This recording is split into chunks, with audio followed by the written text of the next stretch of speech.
मंचवरती उपस्थित राज्यसभामध्ये आमचे खासदार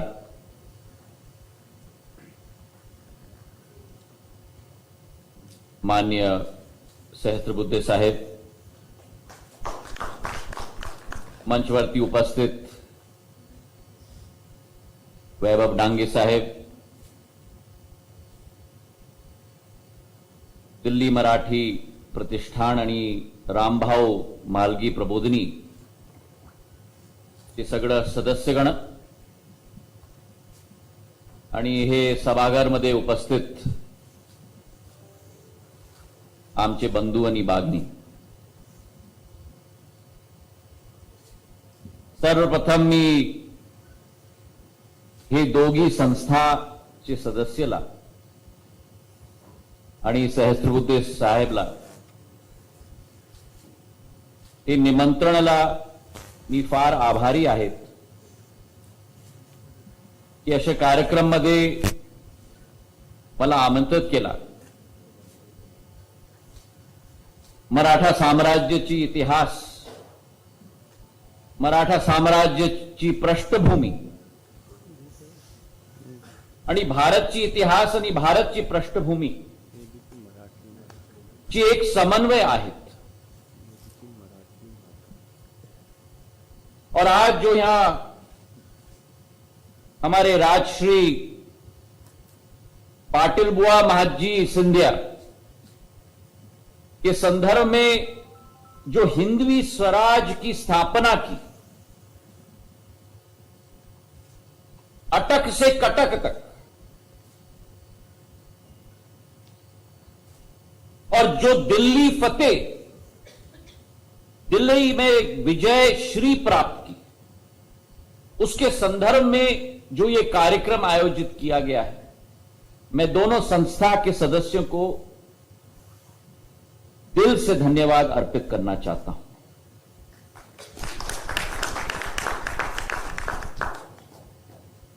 महाजी सिंधिया के परिवार के सदस्य के रूप में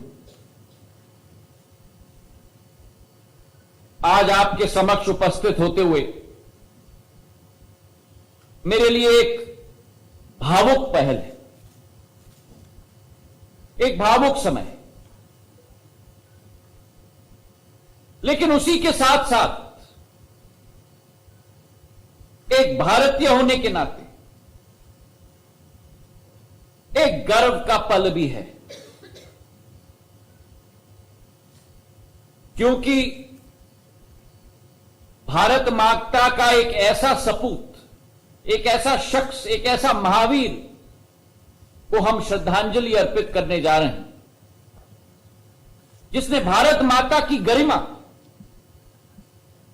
भारत माता की प्रतिष्ठा के योगदान में अपनी पूरी जीवन को समर्पित केवल नहीं किया, लेकिन सिंधिया परिवार के इतिहास को भी एक नया आयाम देकर उसे अमर कर दिया.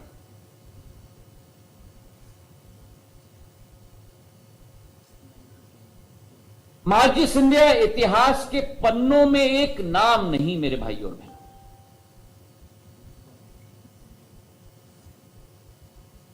महाजी सिंधिया एक ऐतिहासिक स्मारक अपने आप में.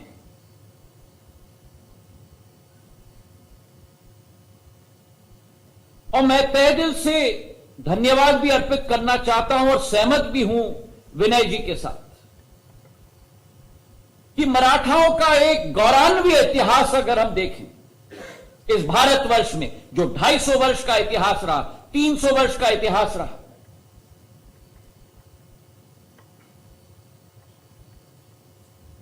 एक साम्राज्य स्थापित करने का इतिहास नहीं था. छत्रपति शिवाजी के समय से जो एक अलख जली थी, एक ज्वालामुखी जली थी, वो ज्वालामुखी जगी थी, वो अलख लिखी गई थी. एक साम्राज्य स्थापित करने की अलख और ज्वालामुखी नहीं, लेकिन एक हिंदवी स्वराज स्थापित करने की अलख और ज्वालामुखी स्थापित की। और मराठाओं की अनेक पीढ़ियों ने उसी मूल्य को अपनाते हुए, उसी सिद्धांत को अपनाते हुए तो हिंदवी स्वराज की सोच थी। हिंदुस्तान हिंदुस्तानियों का बने, वही सोच विचारधारा को आगे बढ़ाने के लिए महादजी सिंधिया जैसे एक वीर सैनिक ने, जो भारत की संप्रभुता, भारत की अखंडता, भारत की एकता, इन तीनों भावनाओं को एक साथ मिलाकर हिंदवी स्वराज की स्थापना भारत में की, वो वही कल्पना, मूल कल्पना का क्रियान्वयन मराठाओं के द्वारा किया गया था। महादजी सिंधिया जी की जन्म 1730 में सावित्री नदी के समीप महाराष्ट्र में हुई थी। उनका पूरा बचपन, उस जमाने में शरारतीपन, खेल कूद के लिए समय नहीं होता था। मराठा योद्धा का जन्म हुआ तो जन्म के कुछ साल बाद ही प्रशिक्षण शुरू हो जाता था। और उनका पूरा बचपन अपने दोनों वीर भाइयों के साथ, जयप्पा दादा सिंधिया और दत्ताजी सिंधिया, उनके साथ बैठकर रण क्षेत्र का प्रशिक्षण उन्होंने प्राप्त किया। और केवल रणभूमि नहीं, लेकिन रणभूमि के साथ साथ पढ़ाई में भी सक्षम थे। युद्ध की शिक्षा अपने भाई राजपूताना में, जिन्होंने सिंधिया परिवार का झंडा गाड़ा था, जयप्पा दादा सिंधिया से उन्होंने सीखी। और उसी के साथ साथ भारत के विद्वानों से उत्तर भारत में फारसी और हिंदी दोनों भी सीखा। और उसी के साथ साथ यह अतिशयोक्ति नहीं होगी अगर हम कहें कि उनके जमाने में सबसे साक्षर और सबसे शिक्षित व्यक्तियों में से थे। और यही सोच विचारधारा के आधार पर शिंदेशाहीचे अध्यक्ष के रूपमध्ये त्यांच्या शासनकाल 18 जानेवारी 1767 मध्ये सुरुवात झाली होती आणि 30 वर्ष 12 फरवरी 1794 तक उनकी शासनकाल चली थी। और यह अतिशयोक्ति नहीं होगी अगर हम कहें कि भारत के शासनकाल में शायद एक स्वर्णिम काल, वो समय को हम कहला सकते हैं। उनकी एक जुनून थी, निपुणता थी, समर्पण भाव था, जिसके आधार पर बड़े बड़े घराने, बड़े बड़े ताकतों, काबुल से कंधार तक उनके नाम सुनते हुए घबराते थे। और आज उनकी शख्सियत पर, उनके मूल्य, उनके सिद्धांतों पर थोड़ी परिचर्चा मैं करना चाहूंगा। पानीपत की युद्ध का संदर्भ दोनों सहस्त्र बुद्धे साहब और वैभव जी ने दिया। पानीपत का युद्ध शायद भारत का सबसे बड़ा महासंग्राम था। और पानीपत का युद्ध मकर संक्रांति के दिवस पर 1761, इसके पूर्व जब सब्बाजी सिंधिया ने जाकर पेशावर पर मराठा साम्राज्य का झंडा गाड़ा था, उसके बदले में अफगानिस्तान के शाह अहमद शाह अब्दाली ने भारत के प्रति अपने आंखें रखी और फौज लेकर आए, ऐसी फौज जिसकी कल्पना भी कभी नहीं की गई थी भारत में। 15 लाख की फौज, घुड़सवार, तोप, हाथी। पंजाब में इन्होंने नरसंहार किया। दरबार साहब को बारूद से उड़ाने की कोशिश की, लेकिन उन्हें रुकना पड़ा जब मराठाओं का सामना उनको करना पड़ा पानीपत के करीब। मराठाओं की फौज सदाशिव भाव के नेतृत्व में, पेशवा के भतीजे के नेतृत्व में 15 लाख की फौज अहमद शाह अब्दाली की, और मराठाओं की 1 लाख की फौज। लेकिन मराठाओं ने उन अफगानियों को और अहमद शाह अब्दाली को रोक के रखा। हां, उस रणभूमि में 1 से 15 के रेशियो में देखते हुए भी एक मराठा ने भी हार नहीं मानी और लड़े, ये जानते हुए कि जीवन का बलिदान देना होगा। इसलिए हमारा नारा है हर हर महादेव, और वो नारा पानीपत की गली गली में गूंजी थी। सदाशिव भाव के नेतृत्व में अनेक मराठा सरदार और सिंधिया परिवार के 17 सदस्य, एक नहीं लेकिन 17 सदस्य, महादजी शिंदे और उनके 16 भाई ने एक साथ मिलकर अहमद शाह अब्दाली का सामना किया। हार का सामना किया मराठाओं ने, लेकिन छाती पे बरछा लेकर हार का सामना किया।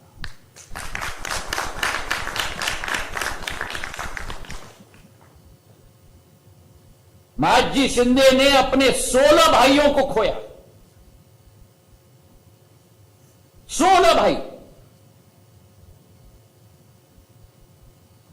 और इसका संदर्भ किसी ने नहीं दिया, लेकिन महादजी शिंदे अपने आप रणभूमि में लहूलुहान पूर्ण रूप से घायल पड़े हुए थे। लेकिन उस जमाने के पराक्रम और युद्ध के समय में भी नियम होते थे, और नियम होता था कि सूर्य अस्त के बाद लड़ाई समाप्त हो जाती थी, और इस तरफ की सेना और उस तरफ की सेना, जो भी लोग घायल हुए थे, रणभूमि में उन्हें सहायता पहुंचाने का काम किया जाता था।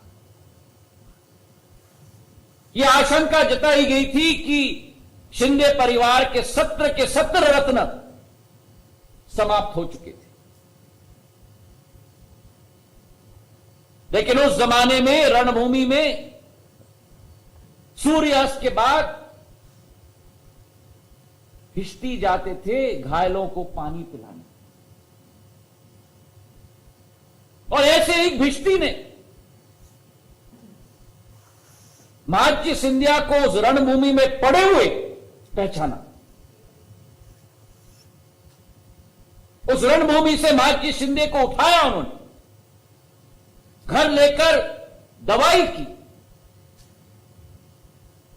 और उस पानीपत की लड़ाई के बाद मेरे भाई और बहनों,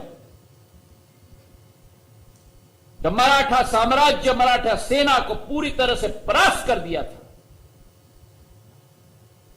महादजी शिंदे स्वयं घायल हुए, जिंदगी भर के लिए विकलांग हो चुके, उनका पैर कट गया था उस रणभूमि में, लेकिन धैर्य नहीं आ रहा, दोबारा उठे, और ऐसे उठे कि उन्होंने अफगानों को भी अपनी नानी याद दिलाने का काम करा।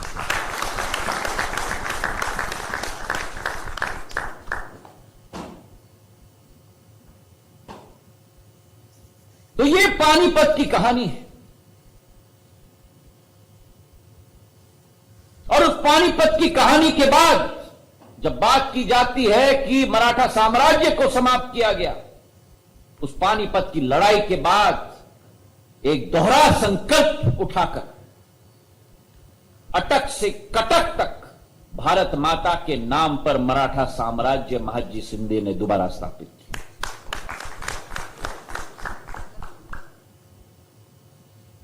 वे रुके नहीं। कहा जाता है कि जिसकी दिल्ली उसकी भारत। उस समय में भी दिल्ली सदैव वास्तव में दोनों शक्ति और सत्ता दोनों का केंद्र सदैव रहा है। और चाहे वो यवन हो, चाहे वो अंग्रेज हो, चाहे वो फारसी हो, तुर्क हो, पोर्तुगली हो, अफगान हो, तैमूर वंश के मुगल हो, किस ने दिल्ली को हत्याने की कोशिश नहीं की। और एक समय था जब यह अनुभव था कि दिल्ली हाथ से ही निकल गया। लेकिन ये देखो, संकल्प की दौड़, संकल्प की शक्ति,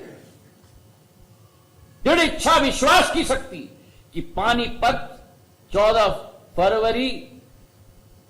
जनवरी 1761 और ठीक 10 साल बाद 10 फरवरी 1771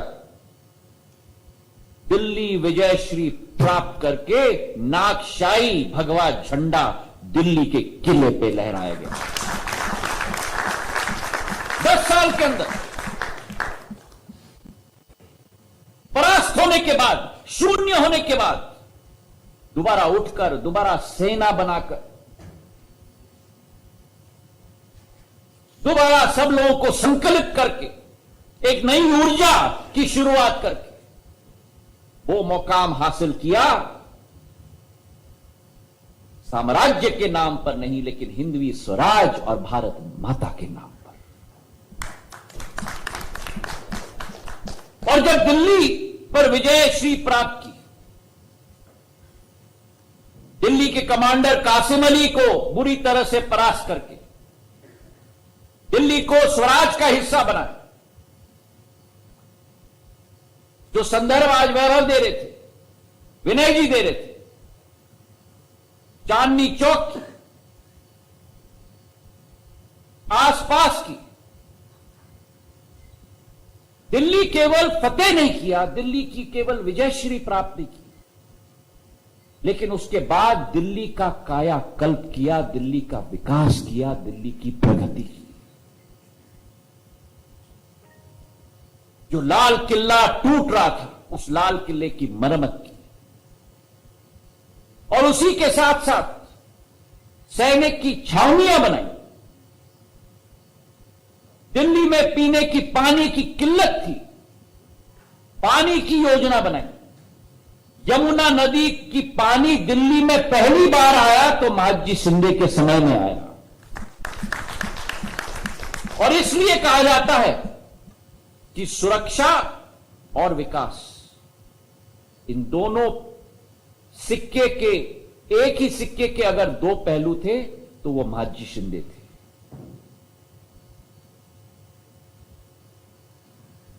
केवल विजयश्री प्राप्त करना और कैसे किया, इस संदर्भ में भी हमें सोचना होगा, क्योंकि जैसे हर दशक में आज वातावरण बदलता है। 15-20 साल पहले हमारे पास ये डब्बा नहीं था, मोबाइल फोन, हमारी जिंदगी अलग होती थी। 20 साल पहले डब्बा आया, दूरसंचार की वृद्धि हुई, उसके बाद इंटरनेट डब्बा में आया, उसके बाद हमारी जिंदगी बदल गई। वैसे ही उस जमाने में परिवर्तन आता था हर 5 साल में, हर दशक में। और यह पहलू भी महादजी सिंधिया की जिंदगी की बहुत महत्वपूर्ण पहलू है।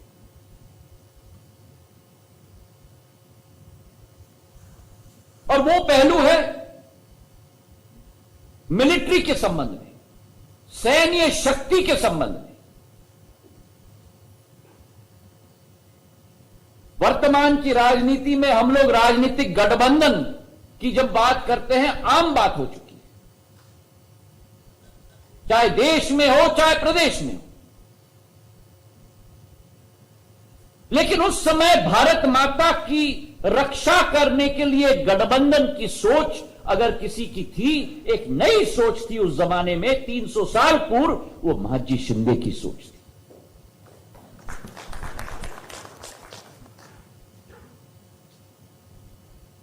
और वो सोच थी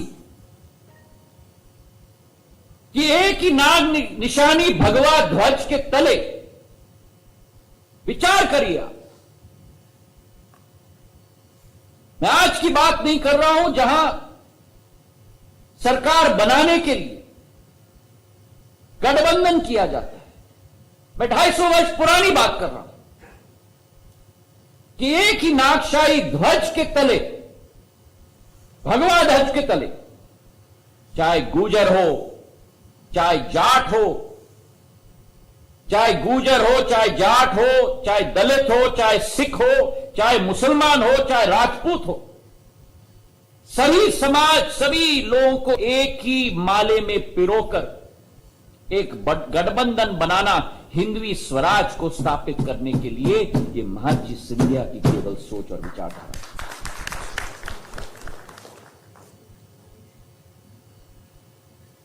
और इन सबको एकत्रित करके एक शक्तिशाली फौज तैनात की, जिसका नाम दिया गया था हिंद की फौज। जिस एक भारत श्रेष्ठ भारत की बात हमारे यशस्वी प्रधानमंत्री करते हैं, वही एक भारत श्रेष्ठ भारत की सोच महाजी शिंदे की थी। और इस फौज का एक भाग था, एक ब्रिगेड था जिसका नाम था डेक्कन इनविंसिबल्स, अपराजित डेक्कन। और उस डेक्कन इनविंसिबल्स जो बनाई गई थी एक ब्रिगेड, उसमें सैन्य सलाहकार फ्रांस और पोर्तुगल के प्रांतों से आते थे।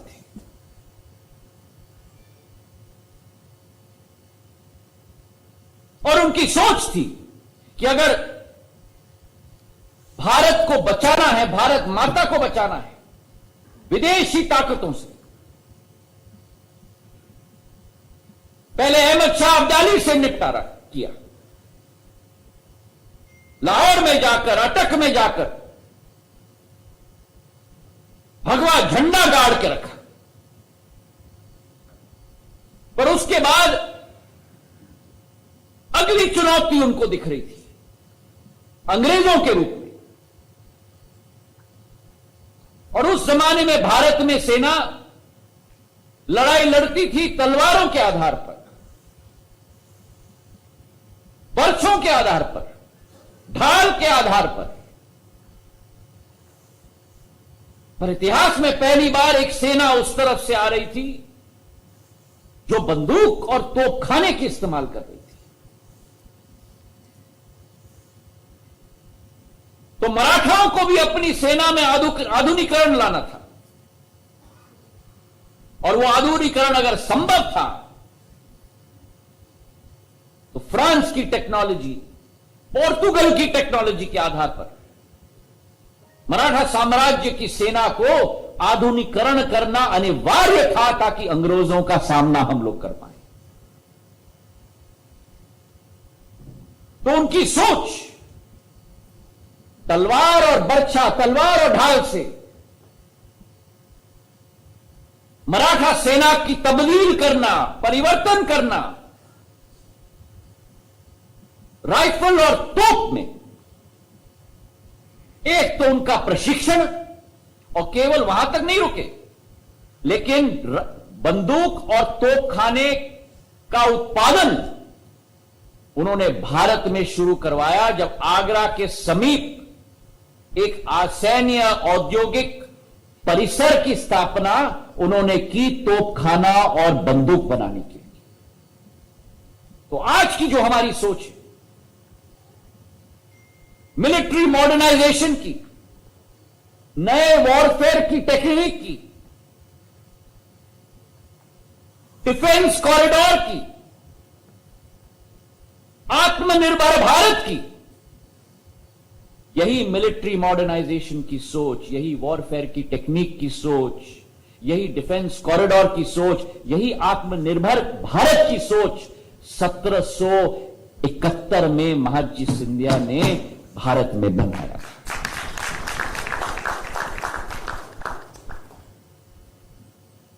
और जब तक जीवित रहे अंग्रेजों पर भारी पड़े। और अनेक उदाहरण हैं,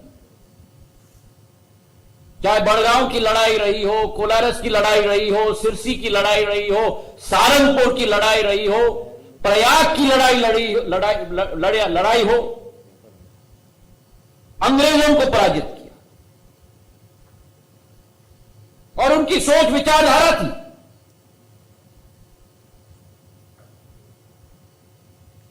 स्पष्ट सोच और विचारधारा थी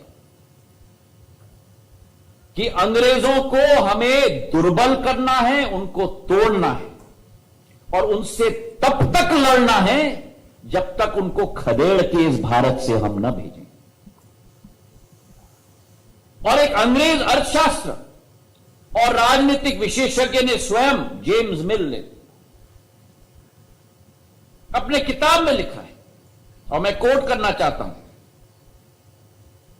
Mahadji Scindia, whose power has been so greatly increased, now exerted a decisive influence on the Maratha councils, with which the ascendancy, or rather the existence of the English altogether in India was incompatible. यह हालत महादजी महाराज ने अंग्रेजों की करा दी थी भारत में। लेकिन ये सैन्य शौर्य, सैन्य योग्यता, ये उनके चरित्र का केवल एक पहलू है। वे एक जन क्रांतिकारक विचारधारा के थे, एक पीपल्स लीडर थे, सामाजिक विकास में अपना विश्वास रखते थे, धार्मिक संरक्षण में अपना विश्वास रखते थे। और शायद हम में से बहुत कम लोग जानते हैं, जिसका संदर्भ अभी विनय जी ने अपने उद्बोधन में दिया। मथुरा, वृंदावन और ब्रिज क्षेत्र में उनके द्वारा अनेक मंदिर स्थापित हुए, गौशाला स्थापित हुए। सोमनाथ मंदिर का संदर्भ इन्होंने दिया, जो सुल्तान गजनवी ने सोमनाथ मंदिर को तोड़कर वहां के द्वार लाहौर ले गए थे। लाहौर से महादजी सिंधिया 1782 में वो दरवाजे वापस लेके हमारे भारत वापस आए। तो चाहे सोमनाथ मंदिर की हम बात करें, मथुरा के मंदिरों की हम बात करें, महाराष्ट्रामध्ये जालना क्षेत्रामध्ये आमचे आनंद स्वामी मंदिर आहेत, त्याचा जीर्णोद्धार झाला। पुष्करमध्ये मंदिरची संरक्षण आणि मंदिरची सुरुवात झाली। और उसी के साथ साथ अजमेर शरीफ में भी, दरगाह अजमेर शरीफ के रखरखाव में उन्होंने अपना दायित्व संभाला। वर्तमान के भारत में हम अपने बुजुर्गों के लिए कई सरकार तीर्थ यात्रा आयोजित करती है। 250 वर्ष पूर्व सातारा के कनेड़खेड़ गांव के एक वासी महादजी सिंधिया ने 250 वर्ष पूर्व हमारे तीर्थ यात्री जो काशी जाना चाहते थे, प्रयाग जाना चाहते थे, गया जाना चाहते थे, उस जमाने में तीर्थ यात्री का पासपोर्ट बनाया और पूरा संरक्षण सेना का दिया, ताकि एक भी तीर्थ यात्री का बाल का बाका ना हो मराठा साम्राज्य में। यह विचारधारा थी। अपने युग के कई साल आगे उनकी सोच विचारधारा थी। और जब हम आज आजादी का अमृत महोत्सव मना रहे हैं, मुझे गर्व है कि जिस व्यक्ति, जिस शख्स ने विदेशी ताकतों को पराजित करके एक आधुनिक स्वतंत्र भारत की सोच विचारधारा उस समय उत्पन्न की थी। दिल्ली और लाहौर में हमारे केसरिया ध्वज को गाड़ के रखा था और यह स्थापित कर दिया था कि भारत किसी से कम नहीं। और आज भी अगर कोई भी विदेशी शक्ति भारत की तरफ आंख उठा के भी देखे, तो महादजी सिंधिया जैसे अनेक वीर सैनिक इस भारत माता के प्रधानमंत्री नरेंद्र मोदी जी के नेतृत्व में उन शक्तियों को जवाब देने के लिए पूर्ण रूप से अपने आप का हौसला अफजाई करते हैं। उनकी जीवन शैली पर मैं बात करना चाहता हूं। आज भारत में अनेक नकारात्मक शक्तियां हैं जो जातिवाद, भेदभाव, अराजकता की विचारधारा रखते हैं।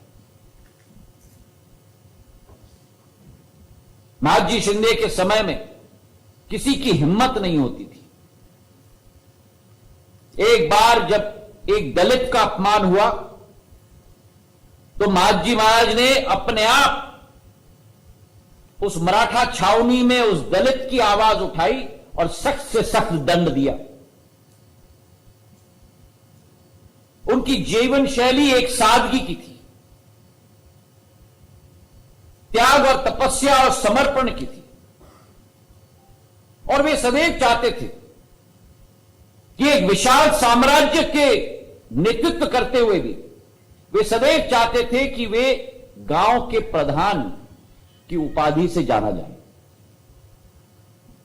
और इसलिए वो पाटिल बुआ नाम उनके साथ सदैव जुड़ा जाता था, क्योंकि कनेड़खेड़ गांव के पाटिल यह परिवार था। यही सोच विचारधारा के आधार पर चाहे वीर विनायक दामोदर सावरकर जी हों, आदरणीय दत्तापंत ठेंगड़ी जी हों, उन्होंने पाटिल बुआ महादजी शिंदे के बारे में कहा कि हिंदुस्तानी ताकत को पुनः स्थापित करने वाले राष्ट्र गौरव महायोद्धा महादजी सिंधिया है। कल उनकी पुण्यतिथि है। उनके पुण्यतिथि के अवसर पर जब हम उनका स्मरण करते हैं तो मैं एक आखिरी लाइन से अपने भावनाओं को समाप्त करता हूं कि उनके ऊपर एक लाइन लिखी गई थी कि दिल्ली लाहौर तक फतेह किया, दिल्ली लाहौर तक फतेह किया रणवीर शूर सरकार धनी, दिल्ली लाहौर तक फतेह किया रणवीर शूर सरकार धनी, महाराज बनके भी रहे पाटिल सिंधिया जनसेवक सरकार धनी। बहुत बहुत धन्यवाद। जय हिंद, जय भारत।